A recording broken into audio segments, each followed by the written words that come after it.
Yeah. But clearly, we do have a passion for certainty. And I think the difficulty of this is that it leaves us wildly susceptible to pundits and prophets and snake oil salesmen who sound so confident that we think, well, they must know something that we don't know. And in fact, one of the reasons I wrote this book was because people kept coming up to me and saying, well, in the context of the Brexit referendum in the UK, what's going to happen? In the context of the last presidential election, what's going to happen?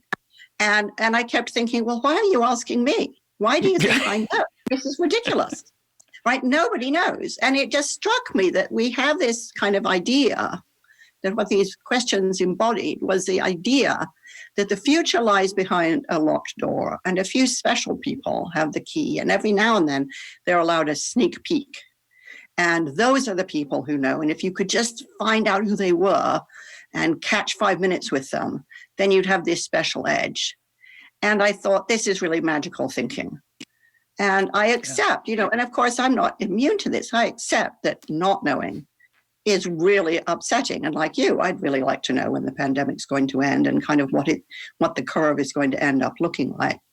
But I also think that not knowing and knowing that I don't know, knowing that I can't know, knowing that there aren't any of these special people out there is incredibly liberating because it makes me ask better questions. So what would I do if it were over, next week or next month or September or Christmas, as our prime minister said, with a horrible lack of sense of history? Or what if it goes on for several years? And so I can run those scenarios in my head and think, okay, in each of those, what would I do? And which of those could I do anyway, regardless of, what the timeline is?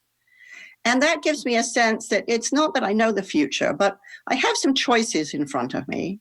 And therefore, what my future is going to be, over that I can have some control and I have some agency in a way that if I kind of place my fate in the hands of pundits and forecasters, I really don't.